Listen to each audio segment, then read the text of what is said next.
భారతీయ railway సంస్థ ఆదాయాన్ని పెంచుకునేందుకు ఎప్పటికప్పుడు కీలక నిర్ణయాలు తీసుకుంటుంది. అందులో భాగంగానే goods come passenger double decker రైలును అందుబాటులోకి తీసుకురావాలని భావిస్తుంది. ఈ వినూత్న ఆలోచనకు రీసెంట్ గా ప్రధాని మోడీ ఆమోదం తెలపడంతో కార్యరూపం దాల్చనున్నాయి. ఇప్పటివరకు భారతీయ రైల్వే సంస్థ డబుల్ డెక్కర్ రైలును నడిపింది. వీటిలో కేవలం ప్రయాణికులు మాత్రమే వెళ్లేవారు. ఇక్కడ నుండి రూపొందించే రైళ్లు డబుల్ డెక్కర్ రైళ్లు ఒకేసారి ప్రయాణికులతో పాటు సరుకులను కూడా రవాణా చేయనున్నాయి. డబుల్ డెక్కర్ రైళ్లు సరికొత్త రూపం సంతరించుకోనున్నాయి. ప్రయాణికులను పైడెక్లో కూర్చోబెడతారు. సరుకును గ్రౌండ్ ఫ్లోర్ లో రవాణా చేస్తారు. ఇప్పటికే ఈ డిజైన్ కు ఆమోదం లభించింది.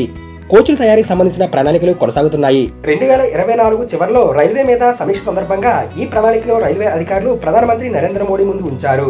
ఈ ఆలోచనకు ప్రధాని మోడీ ఆమోదం తెలిపారు. ఈ నిర్ణయం ద్వారా రైల్వేలకు గణనీయమైన ఆదాయం పొందే అవకాశం లభించనుంది. రోడ్డు రవాణాకు పోటీగా రైల్వేల ద్వారా గూడ్స్ ను రవాణా చేసే అవకాశం ఉంటుంది.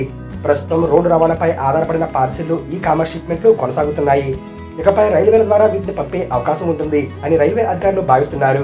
ప్రస్తుతం రైల్వేలు రవాణా చేసే సరుకులో బొగ్గు, ఇనుప ఖనిజం 60% వాటాను కలిగి ఉంది. 2030 నాటికి 3000 మిలియన్ టన్నుల సరుకును రవాణా చేయాలని రైల్వే లక్ష్యంగా పెట్టుకుంది. పార్షిల్ షిప్మెంట్లతో సహా ఇతర వస్తువులు రవాణా చేయాలని రైల్వే శాఖ లక్ష్యంగా పెట్టుకుంది. 2023-24లో ఇతర వస్తువుల రవాణా ఆదాయ లక్ష్యాన్ని 13,227 కోట్లకు సవరించింది. కపూర్తాలాలోని రైల్వే కోచ్ ఫ్యాక్టరీలో ఈ రైలుకు సంబంధించిన ప్రోటోటైప్ ను డెవలప్ చేస్తున్నారు. సరుకు రవాణాతో పాటు ప్రయాణికులు వెళ్లేలా నిర్మించే ఒక్కొక్క కోచ్ ధర 4 కోట్లుగా ఉంటుందని అధికారులు వెల్లడించారు. ఇప్పటి వరకు 10 కోచ్లు నిర్మించి పూర్తి రేకును సమీకరించడం జరుగుతుంది. ఈ కోచ్లు భారతీయ రైల్వేలో సరికొత్త అధ్యాయానికి నాంది పలకబోతున్నాయి. 2023-24లో భారతీయ రైల్వే సంస్థ సుమారు 1591 మిలియన్ టన్నుల సరుకును రవాణా చేసింది.